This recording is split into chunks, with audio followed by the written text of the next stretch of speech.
masses of people are born that become movements, waves, and this wave that's coming is the same wave that began in the 60s. It doesn't have to look like that. We did it stupid back then. We just brought it out and said, love will see us through, but it's not true. Love didn't exactly, love brought us into the light, but then we didn't know what to do with it.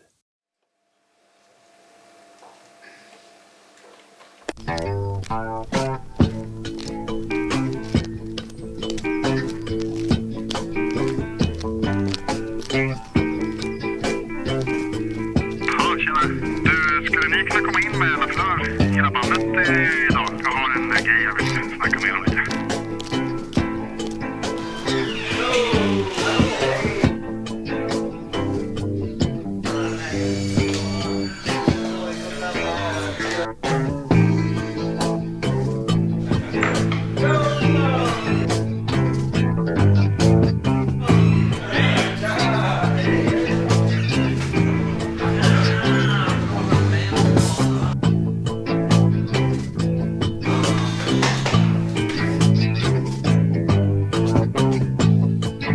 Fan vad bra att ni kunde komma, grabbar.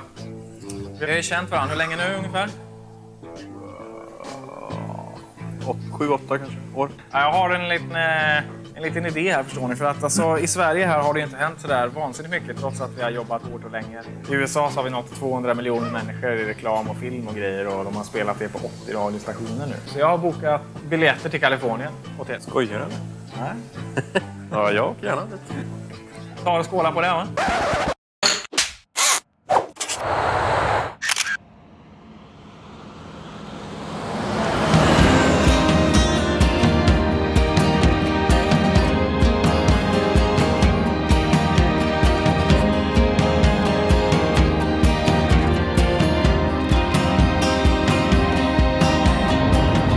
This documentary actually started in the late 60s when the band we will follow on this road trip weren't even born.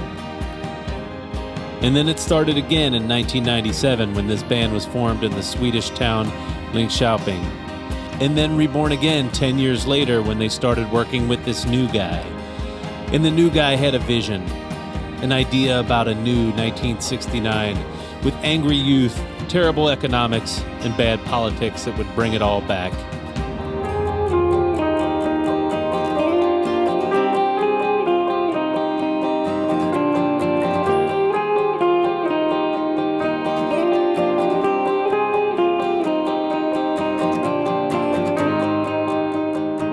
I'm Mike, by the way. I first met the band in 2011 when they shared their love on my radio show in New York.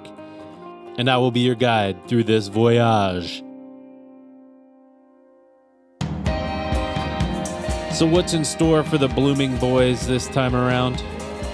Is there a revival of the spirituality springing from the colorful 60s going on right now? And how strong is the connection between music and politics today compared to back then? And is the Occupy movement a modern form of the 60s anti-war movement?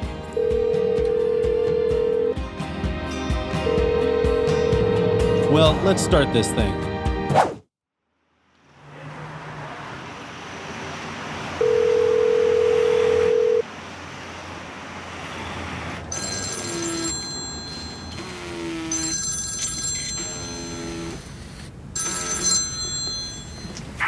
Ja, tjena, vad bra.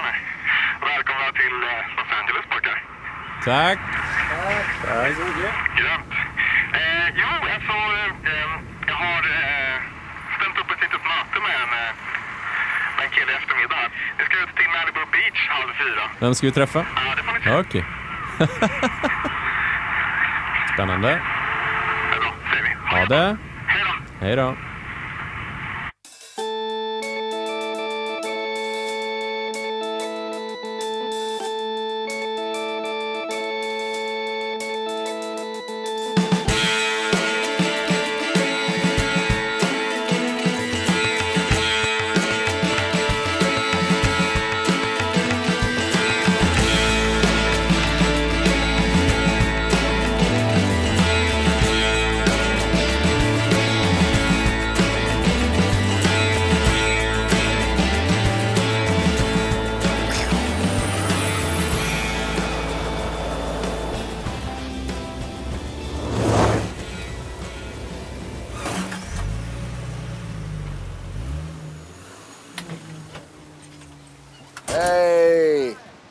Christian.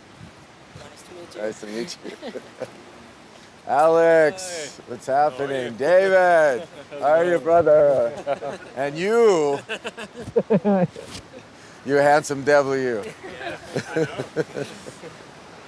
Well, welcome to Malibu Beach, Surfrider Beach, one of the most beautiful surf spots in all of California.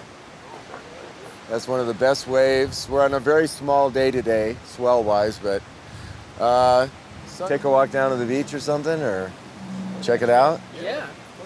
All right, let's go. Follow me.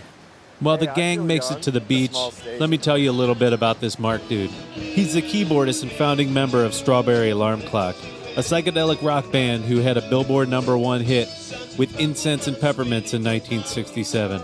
Together with the Electric Prunes and Sky Saxon and the Seeds, they were only one of many bands in the LA 60s psych scene.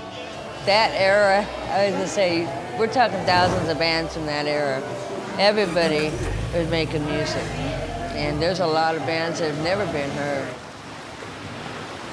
But what do you think is the main difference between today's music scene and in the 60s? Back then, we had to really pound the pavement. There's no MTV. There was no, practically videos were in their infancy. And so anytime you wanted to, get a song out on the market, you really had to go out there and work it.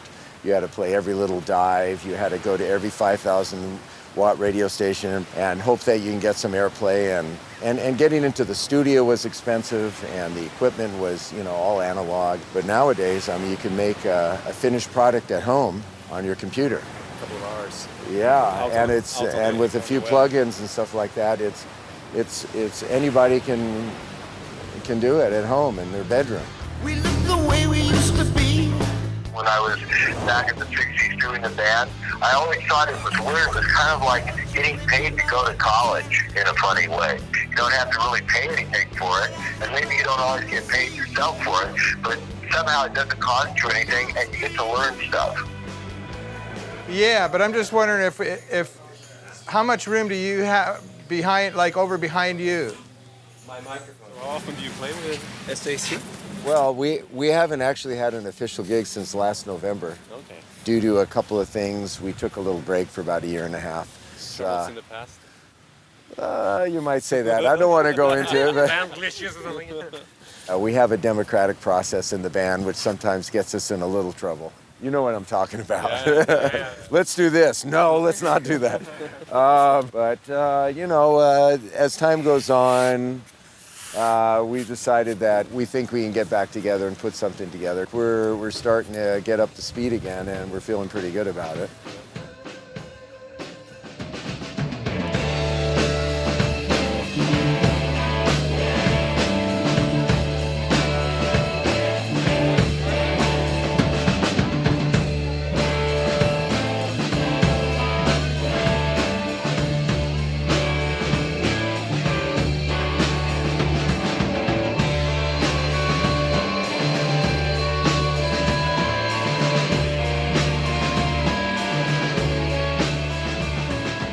When you asked me about the music business, of course, I left out a whole major section about, people don't buy CDs anymore. They download everything.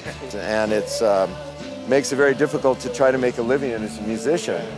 And for the working 24/7 musician, it's almost impossible, unless you're gigging constantly, that you have to have a day job, keep the money coming in. Yeah, just like us. Like me. The digital is killing the field. Bands can now promote themselves more than they used to. They can get their music heard. But like I said, the field is starving. The shows are hurting. It's really an honor to play before Strawberry Alarm Clock tonight, so give them a large applause.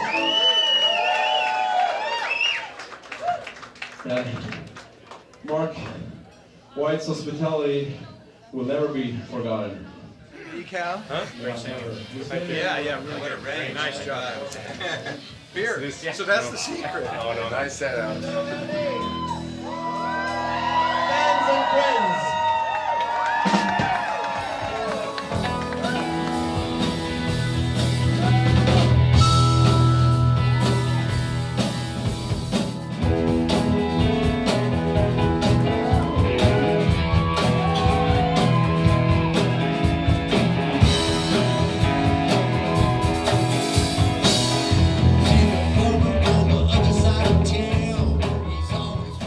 I've always felt with music, music should bring people together, should make you feel good inside.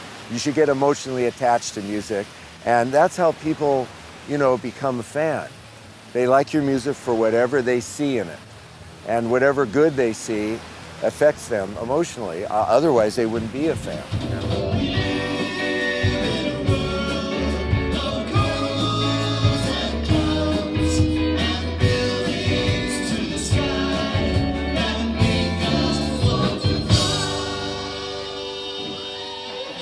I hope people come to their senses and realize if they want music to continue on, you have to support a band by contributing. You can't like find ways to like gyp people, you know, out of money just so you can get a song. It's really a bad way of trying to get the point across, you know.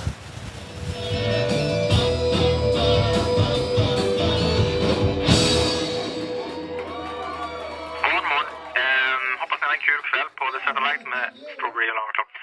Åk till Hollywood Bowl nu och där ska ni träffa Pete från Thunder Honey som jobbar med era grejer lite grann. Ja, jag filmar så ni får stå och se glada ut. Ska vi fota? Är du klara? Ja, vänta. They may not have played the Hollywood Bowl, but they're the only band who's made chicken tikka in the parking lot. Baklänges? Ja.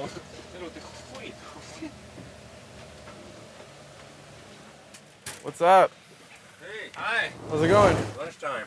Oh, nice. Started. While Mark and his friends in the 60s relied on the Shoelace Express to get their music out, today, thanks to the internet, it's a different story. You hungry? I actually just ate with some other Swedes, actually. Oh, okay. It's, yeah, do you guys know Tobias? He's talking about this guy, Tobias Karlsson, a Swedish musician and songwriter and co-founder of Thunder Honey, a licensing company aiming to put Swedish music in Hollywood productions. Tobias was supposed to meet the band, but true story, he got bit by a dog. Do you only work with Tobias and Thunder Honey, or? I only work for them now, yeah.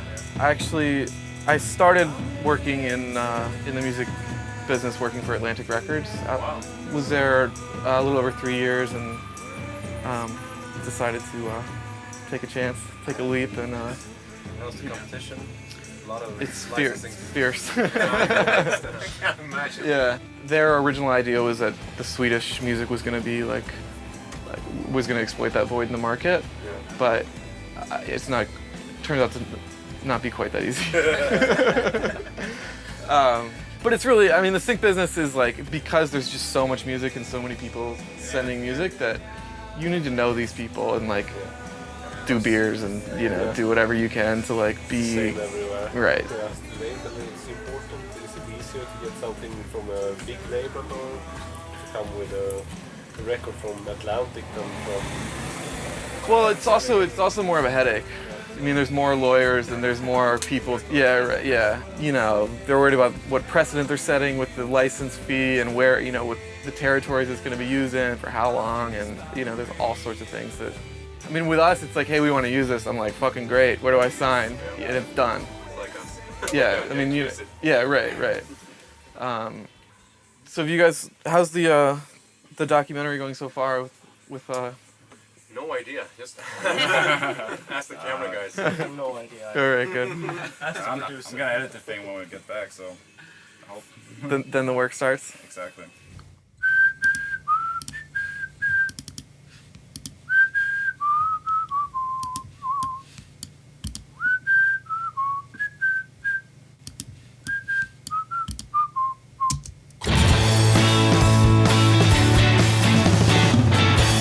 When in LA, there's a few American roadside stops one shouldn't miss. To begin with, this Bob's Big Boy restaurant in Burbank.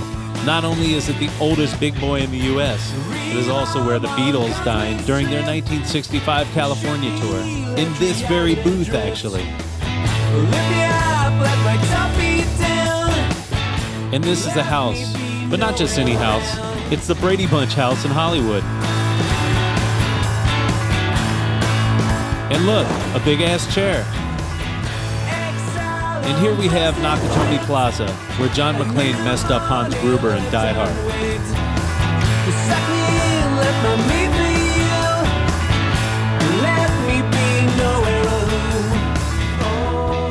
And what better place for a day trip than the Antelope Valley Poppy Reserve to watch some poppy flowers?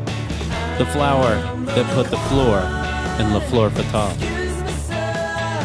And what better place for a night trip than Good Old Partridge's place?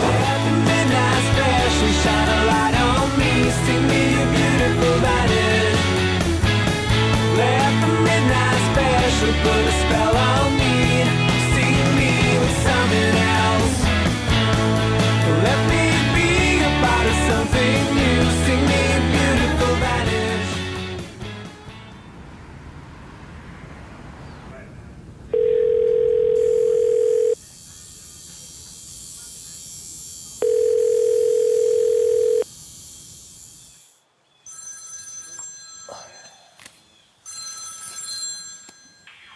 Hallå?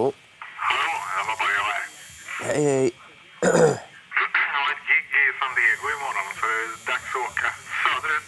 Ni måste stanna till på vägen och käka revbensspel och mackor från himlen alltså. Jaha.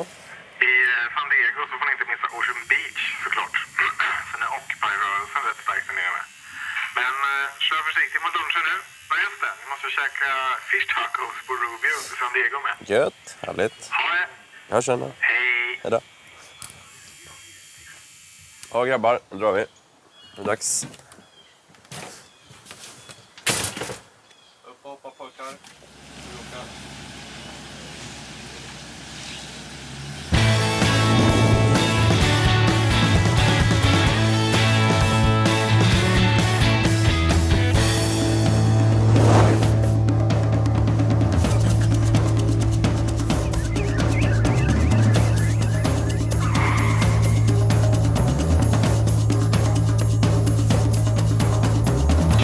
Cast off the lonely strip, real life drift apart from it. Should I stay this way, endless maze? All the night means silver haze. Oh, waiting.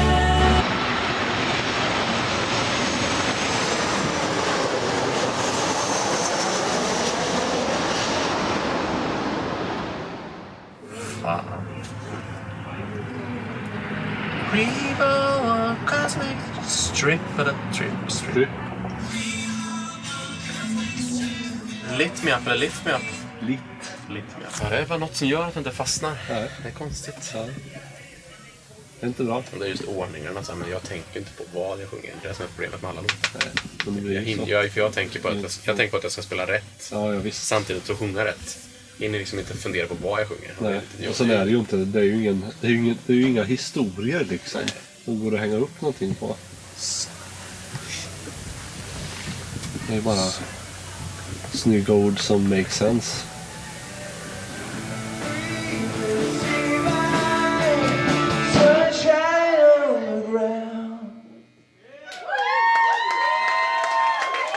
Tack ska ni ha. Let's leave the band for a while. They seem to have things under control.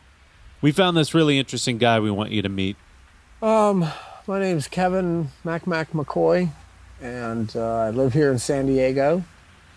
And I document things, and I capture sound, and that's what I do. Other than just try to be a good guy overall. Mac has a smorgasbord of skills. One of them is doing the trippy light show for Strawberry Alarm Clock, but he is also one of the main documenters of the Occupy movement in San Diego. For those of you not wearing a Guy Fawkes mask, here's a quick recap. Inspired by the Arabic Spring, 2011 saw the rise of new international protest movement against economic and political inequality. It started on Wall Street in New York, and fueled by social media, its protests quickly spread across major cities in the U.S. and the world. The slogan 99% refers to gross inequalities of wealth between the top 1% and the rest. Today's generation is the Generation Z, the youth, they're really disenfranchised. They want more jobs. They want more help from the poor. They want the wrong way. I'm here for Occupy SD because it's really. But I think a lot of people, I already know I'm going to have some hard times ahead of me once I graduate high school. And the youth today is really connecting to anything that they can grab onto that has truth and meaning. I have to say I'm feeling 10 right now. I'm really excited about what's happening. I love it. I don't really know if it gets any better than this. This is not the first time we've seen thousands of people marching in protest. In the 60s, people all around the world came together against the Vietnam War. The popular artists became frontrunners, symbols, and spiritual leaders for the whole movement. Is today's movement different from the 60s movement? Different in the respect that they're looking to try to do something differently from what we did. In the 60s, it was just about getting the hell out of the war. In the 60s, the music was about change. And that change was because of war and because of the structure and that was weighed upon the children of that generation. Whatever morals or beliefs were imposed or lies or truths for that matter.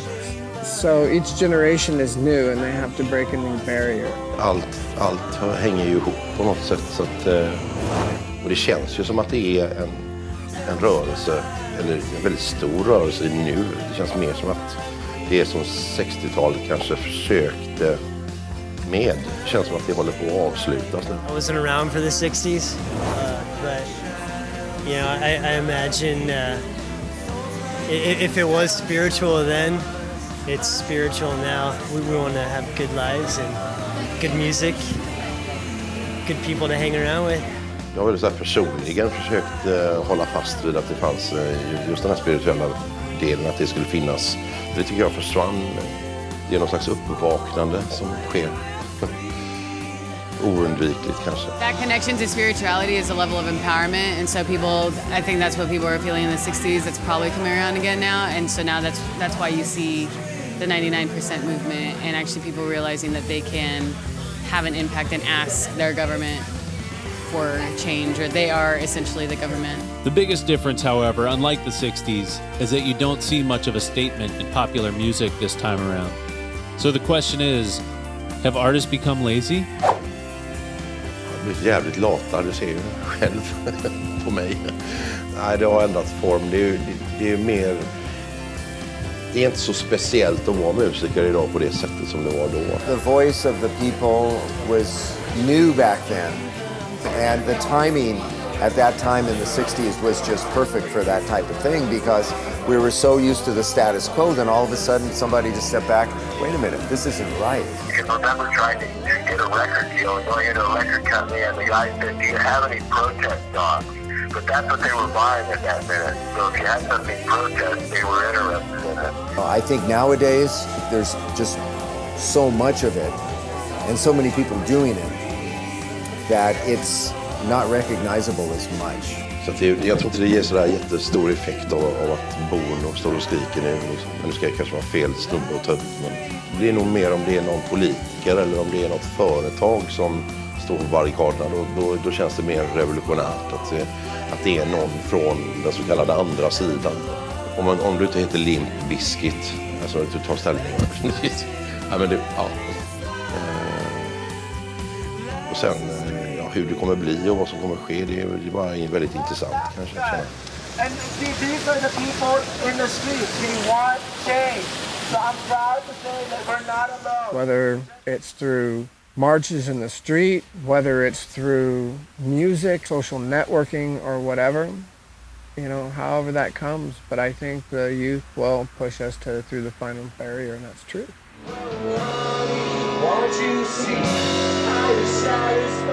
Oh yeah, we almost forgot. We still have a band to follow.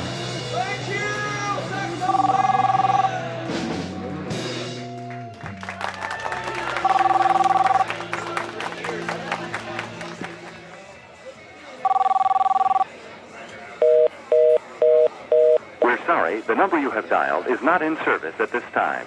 Hallå, hoppas det gick bra. Och när det är skoj, när ni vaknar och vidare mot Big Sur Monterey så hörs vi när ni kommer dit. Hej! Hey!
The Blooming Boys have made it to sacred rocker ground.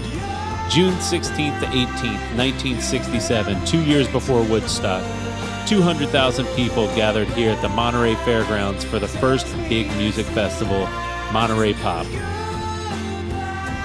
It's considered one of the starting points for the Summer of Love, but we leave the history lesson to David. Första stora festivalen var det ju. Monterey. Vad är det där? Stones alla, eller vilka spelar de? Och det Ströding linade, tror jag. Och Henriks och Who. Det som var lite roligt här var ju liksom, det var lite competition i vilken ordning de skulle spela och hur de skulle bräcka varandra. Henriks fjuttade på gitarren och det här. Det var ju här. Jag vet inte hur noga det uppkollat. Det kanske inte ens finns kvar fältet. Det kanske är igenbyggt på något.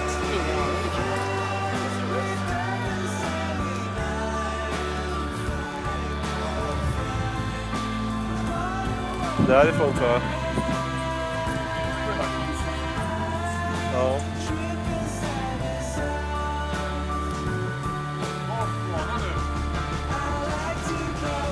Festivalplatsen har blivit golfbana. Fan, amerikanare.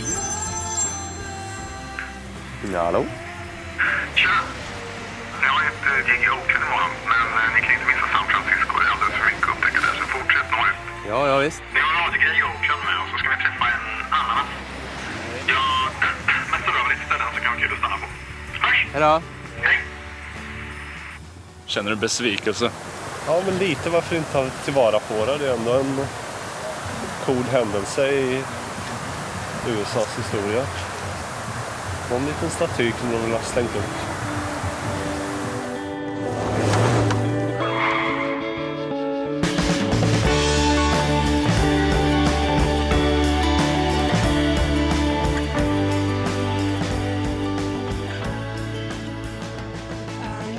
If you're going to San Francisco, make sure to have your fortune told by a Chinese cookie that was introduced by the Japanese, popularized by the Chinese, and consumed by Swedish indie bands. You deserve respect and eventually get it. And when in the neighborhood, check out Allen Ginsberg's old place.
This is Robert, also known as the cult character Pino Man from the Psychotic Pineapple. He was, they were, just Google it. You're gonna hear some shots here, man. Pino Man, yeah. Why is Oakland a dangerous town? Gang members. Gangster rap, man. It's like rap like that, open like that. We gonna stab you in the back. We ain't fucking around this Swedish ass shit. I've been there, I've been that. If you ain't know, you don't rap. Wah! I don't understand. One guy shoots the other guy, and the other guy shoots the other guy, and I think they're just not. I think America is so used to being spoiled and having so much opulence and just degradation, and now that we're squeezed, everybody's pissed. Yeah, I know. Everybody's tension. Politics in America to go fucking steal everybody's oil, to go do this, to go push everybody, have an atomic bomb. You know, I mean, just big fucking bullies, man. And, you know, well, there must be something good with America. good. Let me see. What is good in America? Music. Oh, Occupy. Occupy is good in America. That's the only fucking real thing going on right now. Finally, people are fucking fed up, man, and they have it down with the clash of the police, with the how to bring it to a crescendo. We didn't fucking know shit, man. But we were peaceful in the 60s. Internet as well. Well, yeah, but we had, I don't know, man. We had smoke signals, dude. Yeah. You know what I mean? But we had more people too. We had 1 million people. There should be 1 million people at this Occupy. You know, but instead they're on fucking Facebook every day. They won't talk to you, but they'll Facebook you. Yeah, I know. You know. Anyways, so yeah.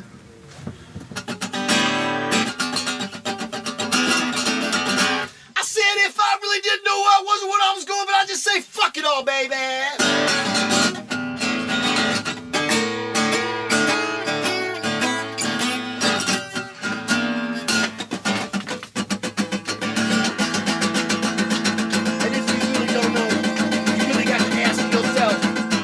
What the fuck you gonna do with yourself?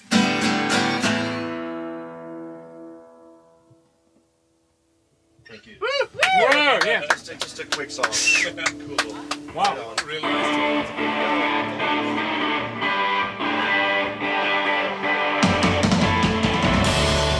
And now to something completely different. Artists used to put down a lot of work into making the perfect album with a beginning, a middle, and an end.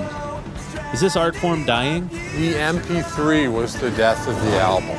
I mean, when you bought, let's say, the Beatles' Sgt. Pepper, there was a continuity to the album that flowed from song to song. You load it into your iPod player, and everything shuffles at random. You lose the continuity of the album, and I actually think a lot of artists lose the continuity of making an album. I think it's dead in Hollywood. I think it's dead with the record companies, but it's not dead with us.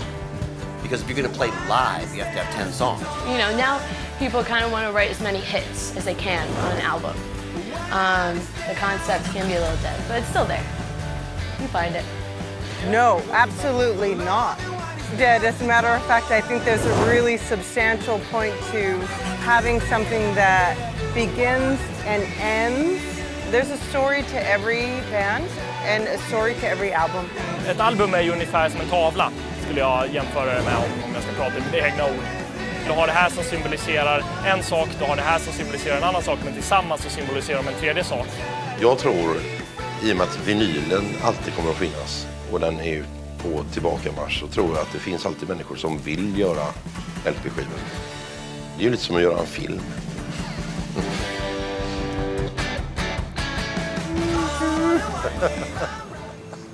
Pino Man! How you doing? Where's the pineapple suit? I have it. Aha! He's got it. It's for sale for $30,000. Yeah, you gotta wear it, it's you. Do you see that guy to the left of Pino Man? Remember him from the intro? You'll get more wise words from him soon. But first, the Sacramento checklist.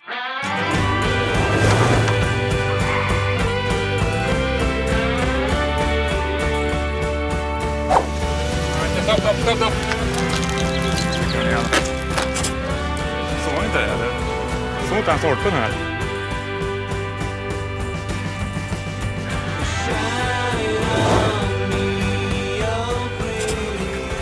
We did some shows up here with the Beach Boys. We didn't realize how big the Beach Boys were. Really.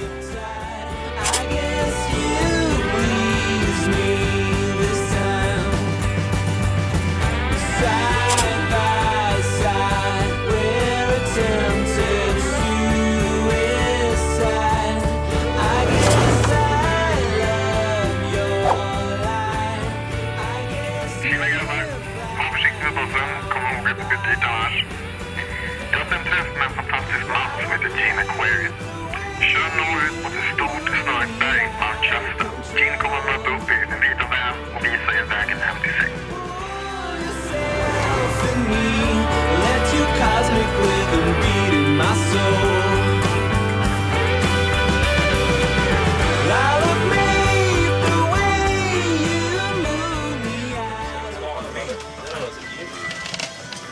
Och en hybridbil.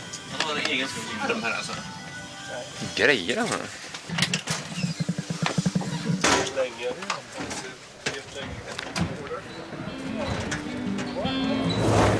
Audience, meet Gin Aquarian. He lives at the Power Organics compound, situated in the shadow of the slumbering volcano Mount Shasta in Northern California. The compound is owned by Jin's childhood friend Scott, and together they import and distribute algae and Pakistani mountain salt. Salt from Pakistan. I'll give you a good deal on a sack. How does $2 sound? And it lights up, and you can wake up and lick it. There's salt. Jin is also a musician, and he plays regularly at the local hangout Wayside Inn. Try the steak. It's to die for.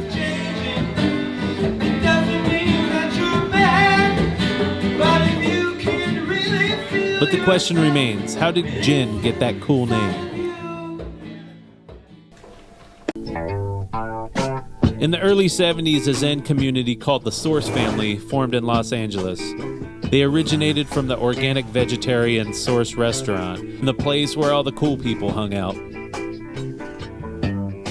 All members took an Aquarian name, gave up their worldly possessions, and moved to a big house in the Hollywood Hills to follow the teachings of their leader, Jim Baker, also known as Father Yod. Father Yod was a charismatic man. His hands were registered as lethal weapons. He drove a Rolls Royce and had 14 spiritual wives.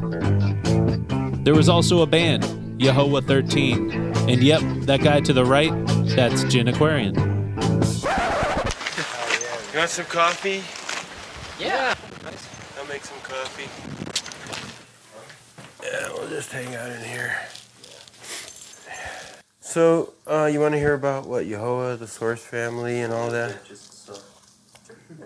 Yehovah is the name of God. It's the name of knowledge.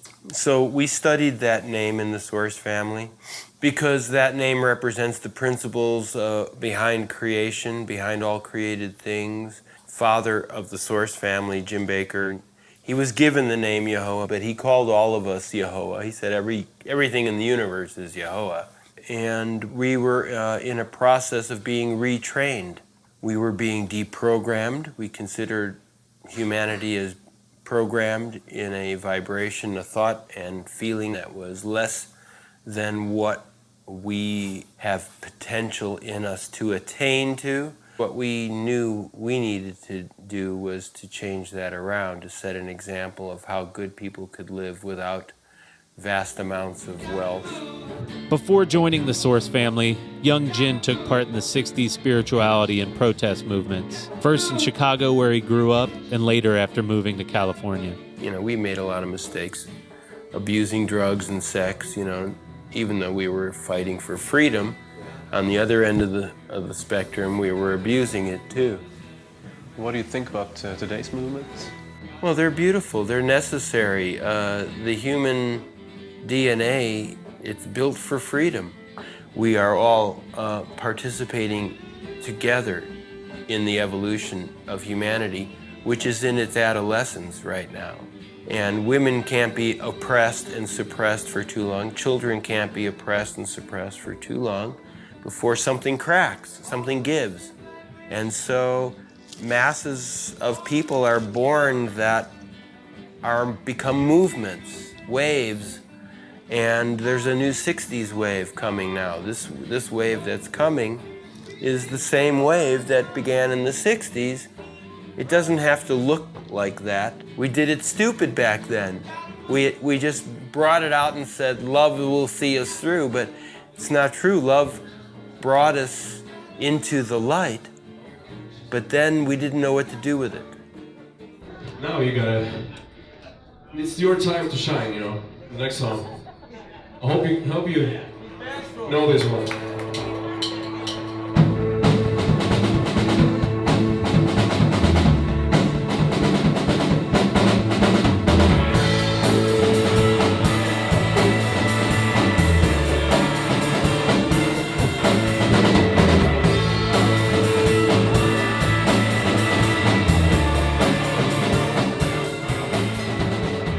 So we have to be wise this wave that's coming around. And I think, you know, the musicianship is here to help it again. A good friend of mine just passed away, Levon Helm. about a week ago. And Levon would say that every 10 years there's a change in the spirituality. And that's the old music and the very spiritual music comes back. And if you notice songs like The Weight, how it comes back every 10 years. I mean, there's more great musicianship with great messages of love and peace in the world than there's ever been. But, you know, the focus, you know, is the delivery systems are scattered. They're spread out all around. I think Levon is right. And he would always say that the spirituality in the music paraphrased what the society was going to be.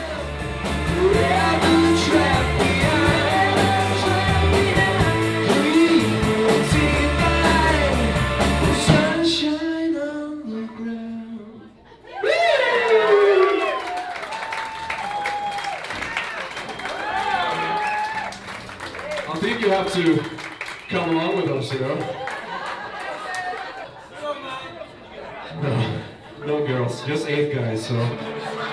But if you can drive, you can tag along. Yeah.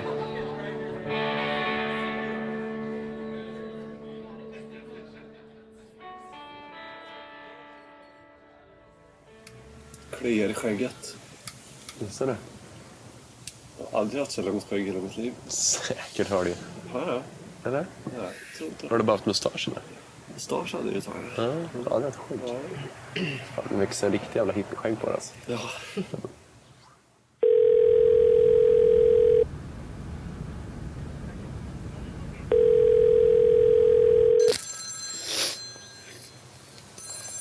Ja, hallå? Ja, god morgon.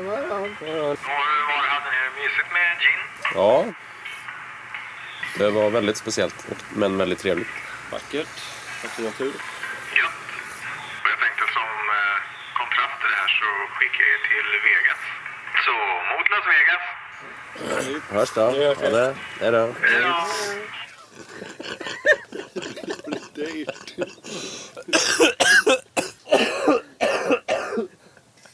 Bryt.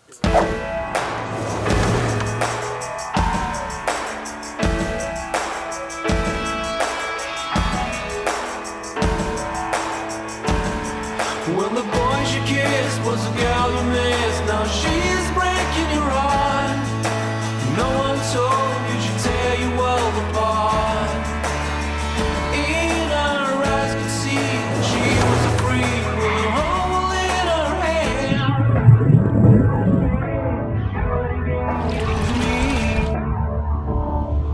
But in her eyes she's always tell you things are not the same. Now what I know, she was out to only play the game. How long is too long to wait for you? Oh, you see me cry. I've never been so lost within. Won't you help me try again?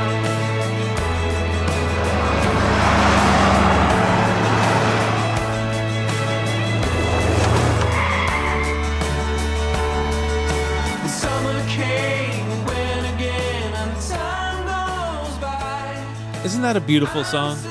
The guy who wrote it just happens to live here in Las Vegas and was kind enough to invite our boys to a friendly chat between fellow musicians. Hey man, how are you? I'm Alex. Hello, Alex. Hi. How are you? Hi, I'm Christian. Hello, it's everybody from Sweden's here. Duncan Faure, and I used to be in the Bay City Rollers and Rabbit and a few other things. Are you filming this? Hello. Started in Rabbit as a kid, and we had many hits in South Africa. Then moved to Bay City Rollers, and since then I've written many songs for many people and done many CDs and so on and so on. So the Rabbit was a really large group in South Africa? Yeah. We owned the place for about 3 years, and then we broke up very foolishly. There's a picture we just put up, the Rabbit Days, right behind you. You could have the before and after shot. That was then and now. I think that's the first South African band I've ever heard about, you know? Really, yeah. You know, recently there was something came out, they voted us the favorite all-time band. Again. But how was the music scene in South Africa? Because South Africa is a special country, of course. Very strong, very hidden away politically, because I for one was very embarrassed by, the ex. But now it's a beautiful country. Now, since Mandela, it's really an incredible place. It was very hard to leave. After Rabbit's breakup in 1978, Duncan joined the Scottish band, the Bay City Rollers, who sold approximately 70 million records worldwide. But you were part of the Rollers or the Bay City Rollers? Bay City Rollers. Yeah. There were moments when we dropped the Bay City, but we always came back to it. Fabulous time, yeah. It was one we toured the world. Germany many times. We never went to Sweden. I wish we could. Here's my little girl. Say hello. Hello. That's Julia. And how come you ended up here in Las Vegas? I'm glad you asked me that. I have no idea. Do you have any tips? We're just here for one night. Tips? I don't know. Maybe you can't say it in front of the camera. Well, you're from Sweden. Apparently you can. Yeah. Do you have any tips for us as a band? What we should think stay about? Together. You think you don't need each other, but then you realize you actually do. Each one has a... don't let little things ruin big things, Just keep the band together, We're all friends from like 6 years old. So oh, right. Oh, good. Like a special bond between us. Oh, you're very lucky. Very lucky. They're like brothers.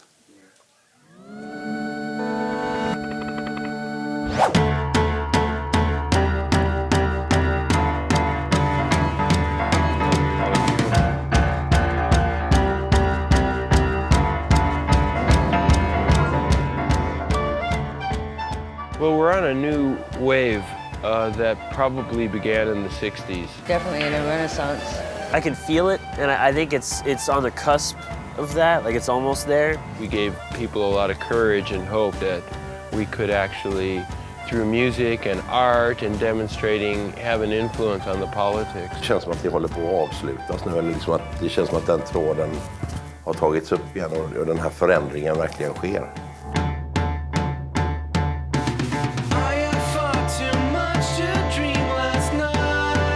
There's a generation, it's about 18 to 24, 25, that are suddenly embracing the ideals, the beliefs, and the music. People bring that around with what they need at the time. And I think that's the importance of the old music becoming new. Not just the music, even the cultures. You're starting to see a lot of it come back. I think people want to be connected a little bit more to the earth, to each other, to mankind, and not so much to all the mechanics that go on around us. We're forced into that type of thinking now. People are starting to realize that it's people, not just a push of a button. Det är back to basics och lite upp till bevis. Det var liksom inte att lura någon längre. People are going back to Mother Earth, going back to being themselves and being real and not being phony.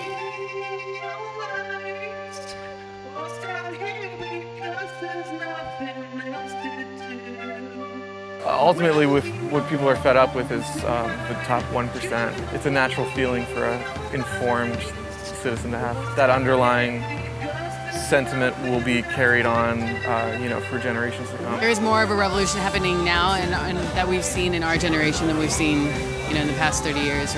We need to expand the borders of how we're governed and ruled, and make changes towards what is more beneficial for all of us. The children of the Flower children will witness great change. I think it's the youth that's going to bring forth the change in the world as we need it. I feel like left or right is either way is the wrong direction. Forward is the right direction. Yahoah.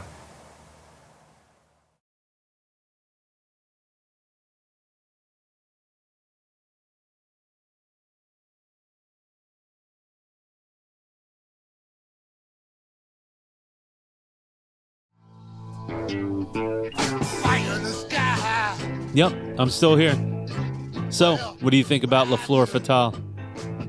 Fleur has a unique sound. Seriously, it's an amazing band. You have like a 60s retro vibe, but it's still modern. I hear the Beatles in there. Very Beatle-ish. The Birds. It reminded me like the Zombies. The Swedish Beatles.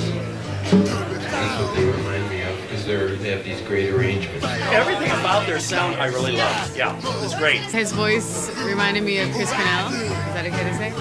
And vocals are very precise. I thought it was very focused. They're just so in sync. They have like a fluidity. You can tell it's a different level of experience. Good songwriting. Very up. Great playing. Energetic. Phenomenal rhythm. Melodic. I thought it was fun. Rock bass. Kind of light, but it still had a nice kind of attitude.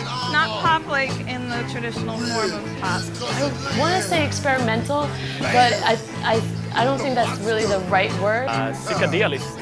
Maybe more psychedelic. Intressant framförallt.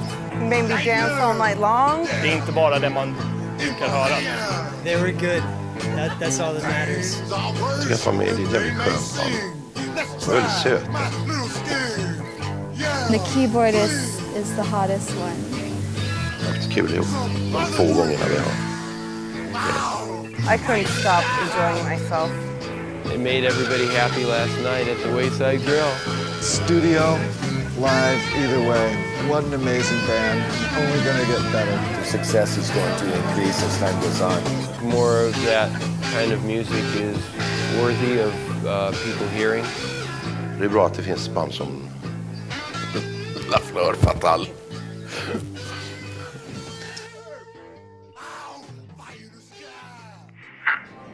Tjena grabbar, jag antar att ni är på väg hem. Sitter på planet nu eller något. Hoppas ni har haft det trevligt i Kalifornien. Och jag vet inte om det än. Men det här var ju faktiskt bara början. Jag har redan börjat förbereda nästa stopp. This is Patrick Campbell-lyons from the original Nirvana group. The legendary London 60s band, psychedelic band.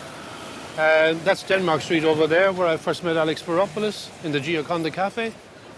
Foyle's bookshop, the oldest bookshop in London. To the left here, Tottenham Court Road and Centre Point, which was all still there in the 60s, unrented and still unrented today. And of course, yeah, a London sex shop. So, welcome La Fleur Fatale for 2013 to London. Look forward to seeing you guys here. Ow!